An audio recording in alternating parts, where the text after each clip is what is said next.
Hey guys, it's Cavanagh review for The Flash, Season 4, Episode 10, Trial of the Flash, and I was really looking forward to this episode. The way the mid-season finale ended was definitely very intriguing. It was kind of something we didn't get before, and I was really looking forward to seeing how this episode would play out, and needless to say, this really disappointed me, to be honest with you guys. I was not a huge fan of this episode, and it's not necessarily because of the ideas. I mean, I think that the idea of having an entire episode around the Flash in trial and Barry having to,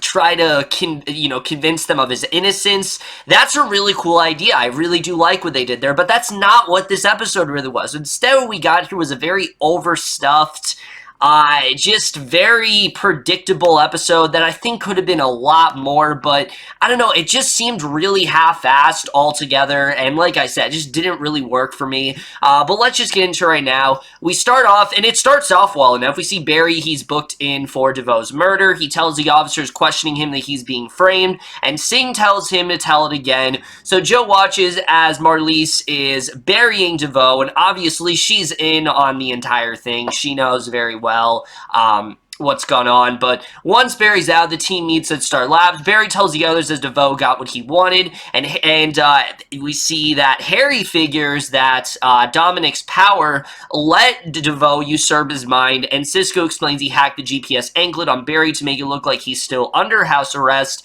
and Iris remembers that when he came out of the Speed Force, Barry said that he didn't kill anyone, so Cisco has scrubbed that video as well to keep it from incriminating Barry. So if something like this ever happens, Barry can just basically use that soundbite that says he didn't hurt anyone, and Harry suggested they review everything else Barry said when he came out of the Speed Force, and Barry figures that the trial won't take long with all the evidence against him. Even though Cecile is taking a leave of absence to represent him, he says that he won't be a fugitive, and if he's convicted, then he'll go to prison. So as they head for the courthouse, Barry asks Iris how she's doing. He assures her that they'll get through it, but Iris isn't very convinced. She's very worried that this isn't going to work out for Barry, and Barry reminds her that they're the Flash, and we get that dumb line again, which, I understand that obviously these two are working as a team now, so it's different, but I'm sorry, that they're the Flash line, you're never going to be able to convince me of that actually being good. But meanwhile, Joe asks Ralph to help him investigate the case,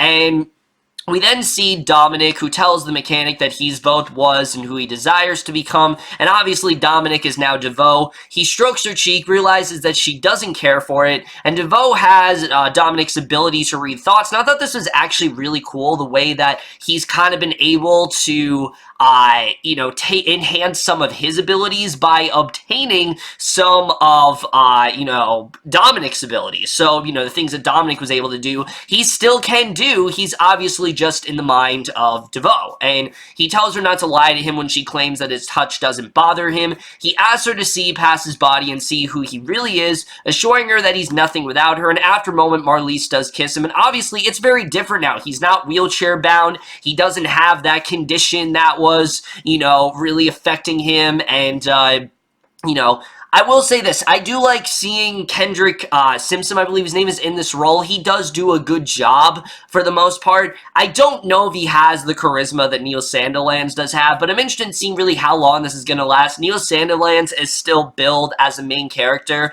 for the rest of the season, so I don't know how long this is really going to last. We'll have to see how this really does go. Right now we know Marlise is clearly in on it, and she knows really what's going on, but right now Dominic's just kind of the host for DeVoe, and I'm interested in seeing really where they do end up going with this.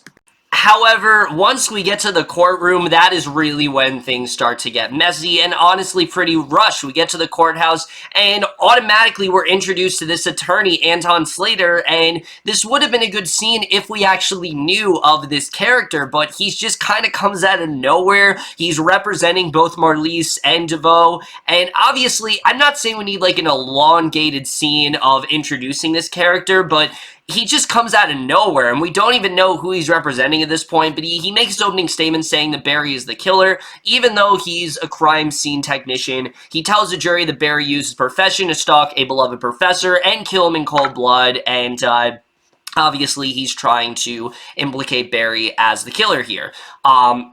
Unfortunately, though, that's not the only story we have going on in this episode, though, because that's really my biggest gripe with the episode, is that this wasn't just a bottle episode, which is what it should have been. We see at the bank, Neil Borman is setting up his first savings account. He glows briefly to tell her waivers for a moment. Neil walks away. The employees and customers collapse to the floor. And when this happened, I'm like, oh no, because I really was not feeling having this whole sort of subplot where we do have some sort of metahuman. I understand it's in the Flash's nature to do that, but you don't need every episode to be them hunting down a metahuman or them trying to, you know, protect the city. I understand that's obviously going to be there, but we could have taken a break from that. I would have been completely fine with that here, and unfortunately they did not do that. They didn't stay committed to that idea. So Anton shows the jury their restraining order filed against Barry by Marlise. He continues with his case, describing how DeVoe fought against Barry based on Barry's skin cells beneath his fingernails, and he concludes with showing them the wedding knife that was used as the murder weapon, and Joe then gets an alert of a meta attack downtown, literally leaves court. Joe and Cisco head there, as well as Keiynan, and this just felt completely unrealistic to me. I mean, obviously there's going to be a metahuman attack. I'm well aware of that there is going to be metahumans roaming the city. Unfortunately, you know, when your son's life is on the line and he, you know, could possibly end up in jail, I think that's a little bit more important than just stopping a metahuman, which is what you usually do. I understand Joe needs to tend to his work. I totally get that, but I'm sorry, Barry being on trial is way more important than anything going on with a metahuman. And the fact that Joe, Cisco, and Keiynan would just leave really angered me, I have to say. And that definitely did kind of piss me off. So at the bank, Singh tells Joe and Cisco that nothing was stolen. Everything just collapsed. Cisco detects dark matter, figures they're dealing with a meta. Singh asks Joe if he's okay to run the case with Barry on trial, and Joe says that he's fine. For some reason, again, Singh's the only one with common sense here. You know, he's the one who's thinking that it's not a good idea, but the captain says the prosecution called him to testify against Barry, and Joe tells him that he understands. I mean, I guess you could say that Joe thinks that Barry's going to get out of this and that he's going to be okay, but I don't know why Joe is so okay with just leaving. That's really what bothered me here. It wasn't so much, the whole, Joe tending to his duties, is that he was okay with just leaving his son in the courtroom. I did not feel good about that scene. But later, Anton questions Singh. Singh confirms that Barry was standing over DeVoe's body, and Cecile asks Singh to testify as to why he was hired, and Barry and Singh says that Barry said that he wanted to protect the innocent. The captain says that Barry's one of the good ones. Anton redirects and asks if Singh would cover for Barry, and Singh says that he wouldn't, and Anton notes that Barry asked for and received a 6-month sabbatical for personal reasons. The record shows that Barry has been late 72 times in the last 2 years, and Anton suggests that Barry has a second life. He suggests that Singh has been covering the ugly truth, has Singh testify that Barry was harassing DeVoe, and Anton asks if Singh still thinks that Barry's one of the good ones, and Singh doesn't have an answer. Remember, Singh doesn't know that Barry's the Flash, so he's not really able to interject anything in that way, and this definitely is a compelling narrative. Unfortunately, it just doesn't really go much of anywhere, as does most of this episode. So Ralph and Joe then go to Marlise's home. They sit outside. They see Marlise kissing Clifford in, of course, Dominic's body. And Ralph takes a photo. Obviously, they're going to try to use this as evidence against, against Marlise and against DeVoe. They're obviously going to use this as leverage. So Cecile tells Barry and Iris that she could ask for a plea deal or use an insanity defense. And Barry refuses to admit that he's guilty. Cecile says that Barry has to testify. He won't. And Cecile warns that if he doesn't, then it's an impossible case. There's just no way he's going to win it. And Barry warns if he testifies, then he has to lie. And Cecile suggests that he just tell the truth and admits that he's Flash and says that she needs his answer today. And you would think after 4 seasons of Barry trying to protect everyone and realizing what he needs to be and realizing that his plans and that his whimpering is just, never solves anything, you would think after all that he would, basically just listen to Cecile here. All right, just tell them I'm the Flash. I'll get out of this. They'll believe me. But no, of course, we have to be on episode 11.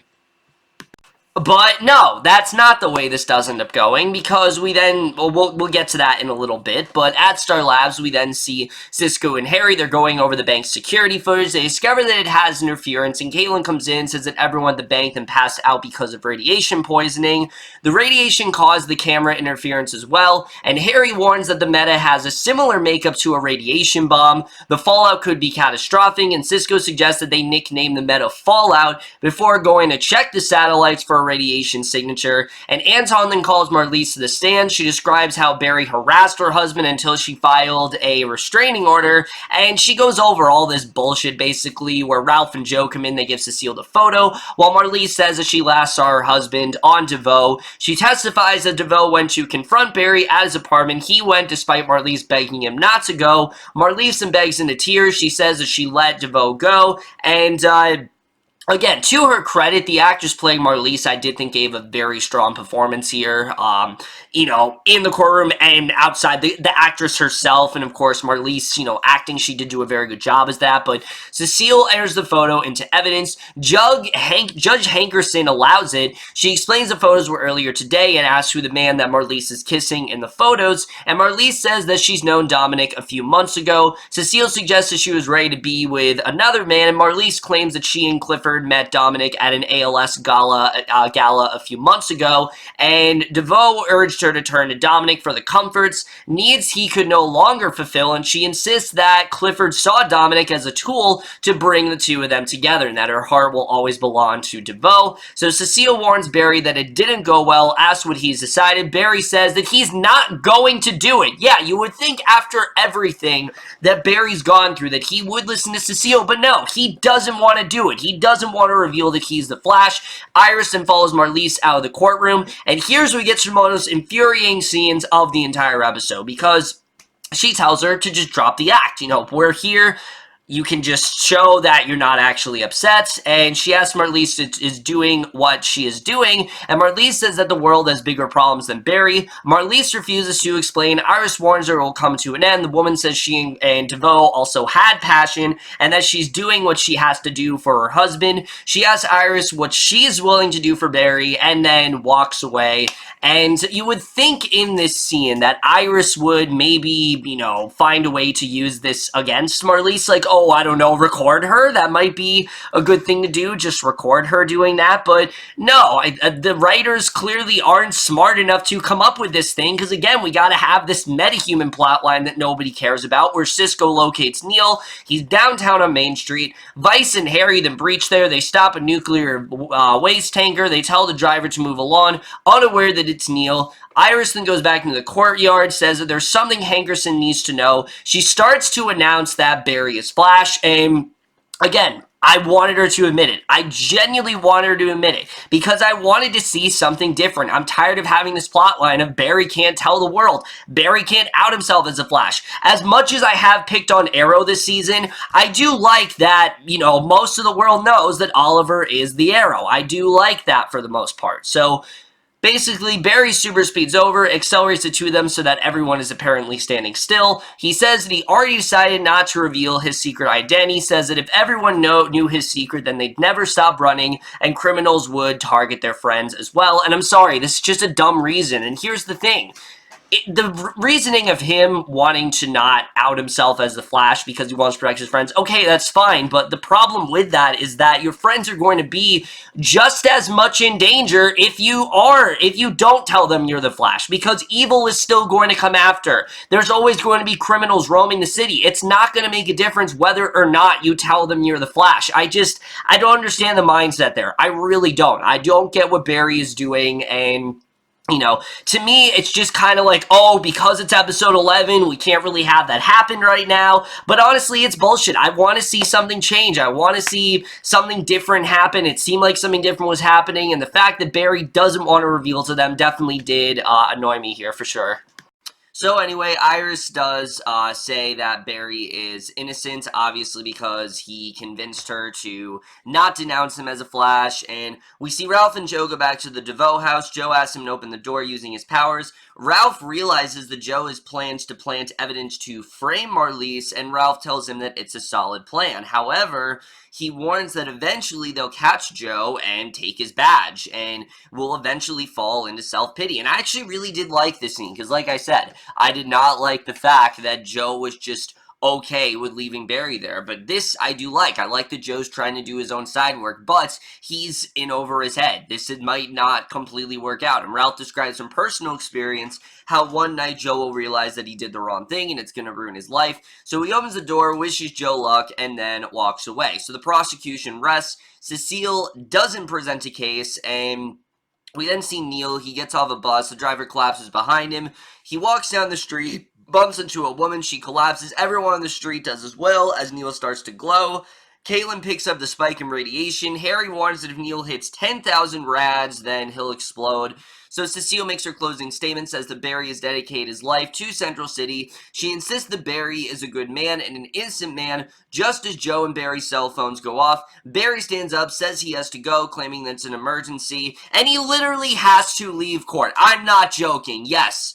We've gotten to the point where Barry actually leaves court because that is totally how this stuff works out. Cecile points out that Barry's free on bail, doesn't have to be there for closing sentences. Hankerson reminds Barry that he does have to be there for sentencing. And again, we did not need this whole side plots, and we definitely did not need to see this happen. The police then cordon off a confused Fallout.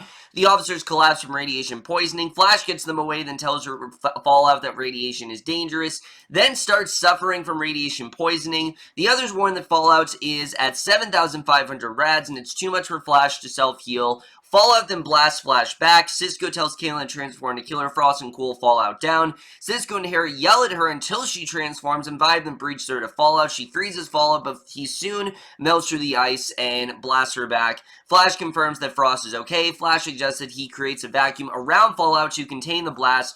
Harry agrees. Flash then speeds around the meta despite the radiation. He keeps running as Fallout reaches critical mass. Harry tells Vibe to breach the energy to a dead Earth, Earth 15. Vibe does so. The energy goes through the breach. Flash collapses. Vibe tells him that he saved the day. And again, this is about as disposable as we could possibly get. I mean, this entire plot line was just completely unnecessary. There was no reason to really dive into this. And again, especially given the way this episode ends, it definitely does kind of worry me for the future of the season. But at the courthouse, the jury then read the verdict. They find Barry is guilty of murder in the first degree, which, I mean, we knew was going to happen. That's the thing. Once Barry, didn't want to, again, reveal that he's the Flash, we knew this was going to happen. And the show didn't try to make it seem unpredictable. Like, we knew very well this is what was going to happen. But at Star Labs, Keiynan tends to Barry's radiation burn, says that Tracy's going to analyze Neil's DNA and figure out a way to neutralize him. I guess Tracy's still in the show. I mean, she really hasn't had anything to do since, HR died, but I guess she's still around.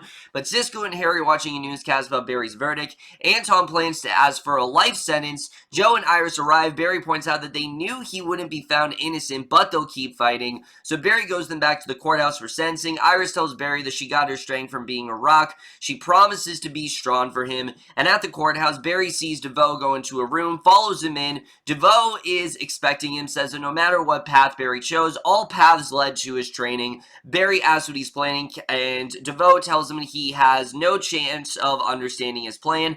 He reveals that he has Dominic's mind reading ability, and Barry says he'll figure out a way out and then come for DeVoe. And DeVoe wishes him a nice life and walks to awaiting Marlies. So in the courtroom, Barry insists that he's innocent. One day the truth will come out. Hankerson says that Barry is unique. Singh then holds a press conference acknowledging Flash's heroism and presents the hero with the Award of Valor. Of course, he is unaware that Barry, can't be there to accept accept it. But Hangerson says the city trusted Barry. He used that trust to murder a vulnerable man. He sentences Barry to life imprisonment without the possibility of parole, remanded to Iron Heights, and later at Iron Heights we see Warden Wolf and his guards take Barry to a cell. Wolf tells Barry to be comfortable and leaves, and we do get this really well done last scene where Barry looks at the graffiti on the wall which says that Henry Allen was here, and that is the way this episode ends.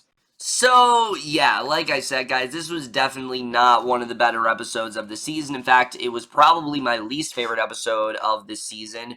And again, it's not because of, that one specific choice of Barry wanting to, not reveal that he's the Flash. That is a repetitive storyline. That's something that we're kind of used to at this point. I'd love for them to not do that, but clearly the show isn't willing to do something a little unexpected or a little bit different. The show isn't willing to do that, so yeah, like I said, it's not something that is, that shocking in the show.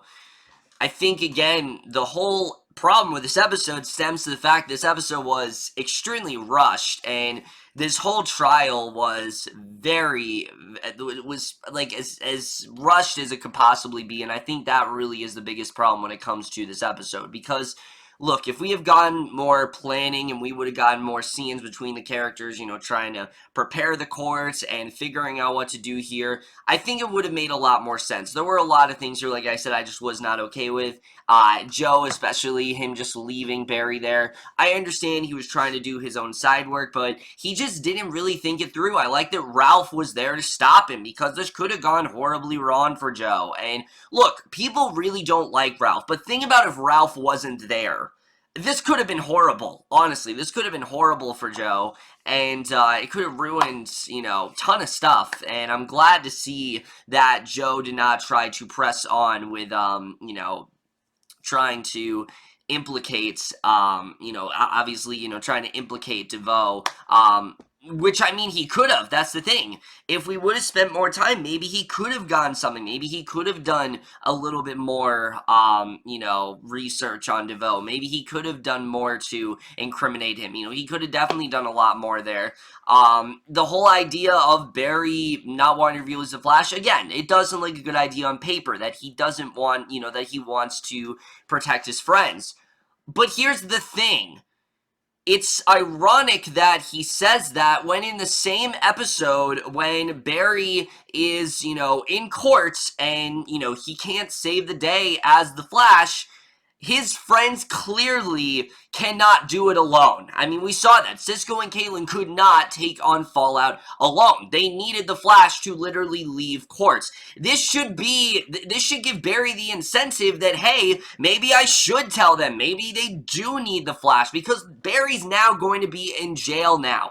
Everyone else is going to have to fight his battles for him. And as we saw, it's not going to work out. So that really is what did piss me off here. There's just a huge hypocrisy in Barry's character, and even in the episode itself. I mean, the episode, you're giving this reason, but it's not a good reason, because we saw, again, if Barry reveals he's the Flash, his friends are still just as much in danger if he doesn't. I don't get it. I really don't get it. I don't get that reasoning. Maybe it would have made sense a couple seasons ago, but especially now, and especially with that plot line, it just, again, it made no sense. And if you would have taken that plotline out of this episode, I think the episode would have gone exactly the same way. The only difference is that we wouldn't have had, some sort of metahuman here. But again, because of the fact that this is, the Flash, and we have this specific way of doing things, we need to have some metahuman in there. And that's, again, really what pissed me off. And again, I wouldn't be so harsh in this episode if it actually would have been something different. If it actually did take advantage of the trial. If it actually did try to stay committed to that idea of making this episode feel like the trial of the Flash. Because honestly, it really didn't. It felt like such an afterthought. It felt like we had a regular episode of the Flash with a few brief interruptions, with a few brief interruptions from Barry in the trial. I mean, sure, that was the main plot of the episode, but again, I felt like they could have spent a lot more time on it, and there were so many things they could have done here. Iris especially. I mean, you go to Marliese and she reveals to you her entire plan. Why didn't you just record her? Honestly, why didn't you record her in that scene? It would have been the perfect opportunity. It would have made perfect sense, and Barry would be in a much better state than he is now, and I just don't get why they wouldn't think of doing that. It makes so much more sense, and I just don't get it. I genuinely do not get why they didn't do that. Again, that really did bother me. Things I did like in this episode, I do like Kendrick Sampson as DeVoe. I think he's bringing a slightly different sort of edge to this character. Obviously, he's a lot younger. He's not as broken down as DeVoe is, and he definitely does have that charismatic edge to him. He definitely does have that, clever nature, and I do like the way that DeVoe is using this new host basically to his advantage, and I really do like seeing that. Like I said, I like what was going on with Joe, and I did think that the scenes in the trial were overall well done, except for, again, it just stems back to the fact this episode was extremely rushed. There was a lot more stuff they could have dived into, and Barry being in jail, I'm not interested. I'm not, because we know he's going to get out of there. If this wasn't, like, the 20th episode of the season, that would have been a different story, but we're on the 11th episode of season 4. We know very well Barry's getting out of jail. It's that simple. He's getting out of jail. There's no way he's going to stay there. Again, I'm just not looking forward to it. I'm not excited to see Barry in jail. I think it's just going to screech things to a halt. And I understand they're trying to draw that parallel of Barry and Henry, but frankly, I'm just not interested. I'm really not interested in seeing that story. I would have been a lot more interested if they would have taken their time with this, and unfortunately, they're just not. And that definitely did let me down a lot. I think there were a lot of opportunities here, but a lot of them very much were missed out on for sure. Like I said, not all a bad episode, but definitely not an ideal episode of The Flash by any means. And I'm definitely going to give the mid-season premiere of The Flash, Season 4, Episode 10, The Trial of The Flash, a C. So overall, guys, for me, this episode of The Flash, like I said, I know I've been a little bit nitpicky I've actually been very nitpicky when it comes to this episode, but like I said, this first half of the season has been really great so far. I think they've had a really great setup, and I'm just hoping that the rest of the season is still just as great. I think there were just a lot of great ideas here, and again, they just kind of squandered a lot of them. But that's in my review. Hope you guys enjoy. See you guys in my next video, and I will see you guys for that. Okay, bye.